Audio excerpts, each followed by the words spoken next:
Telangana group 1 పై ఇవాళ మరోసారి హైకోర్టులో విచారణ జరగనుంది. గ్రూప్ 1 మెయిన్స్ లో అక్రమాలు జరిగాయని పిటిషన్లు దాఖలు కాగా హైకోర్టు విచారణ చేపడుతుంది.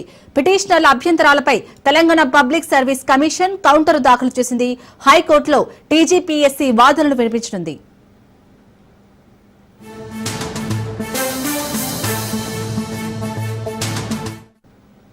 గ్రూప్ 1 లో అవకతవకలకు ఆస్కారం ఇచ్చేలా తెలంగాణ రాష్ట్ర పబ్లిక్ సర్వీస్ కమిషన్ పరీక్షలు నిర్వహించిందని పిటిషనర్ల తరపు న్యాయవాదులు వాదించారు.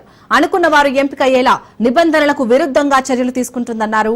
2024 అక్టోబర్ 21 నుంచి 27 వరకు నిర్వహించిన గ్రూప్ 1 మెయిన్స్ పరీక్షా పత్రాల మూల్యాంకనంలో అవకతవకలు, అసమానతలు చోటు చేసుకున్నాయని, దీనిపై న్యాయ విచారణ జరిపించాలని కోరుతూ సిద్దిపేట, శివనగర్ కు చెందిన కె పరశురాములతో పాటు మరికొందరు హైకోర్టులో పిటిషన్లు దాఖలు చేశారు.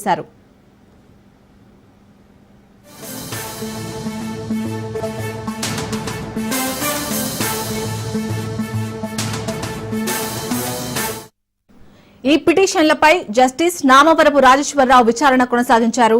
పిటిషనర్ల తరపున సీనియర్ న్యాయవాది సురేందర్, సీనియర్ న్యాయవాది రచనారెడ్డి వాదించారు. ప్రిలిమ్స్ కు, మెయిన్స్ కు వేర్వేరు హాల్ టికెట్లను జారీ చేయడం ఇదే తొలిసారని, టీజీపీఎస్సీ చరిత్రలో ఇది ఎప్పటికీ మాయని మచ్చగా మిగిలిపోతుందన్నారు. ఎంపిక చేసిన వారు సెలెక్ట్ అయ్యేలా చూసే చర్యలు ఇక్కడి నుంచే షురూ అయ్యాయన్నారు. అనంతరం ప్రతివాదుల తరపు సీనియర్ న్యాయవాది నిరంజన్ రెడ్డి ఇవాళ వాదనలు వినిపించనున్నారు.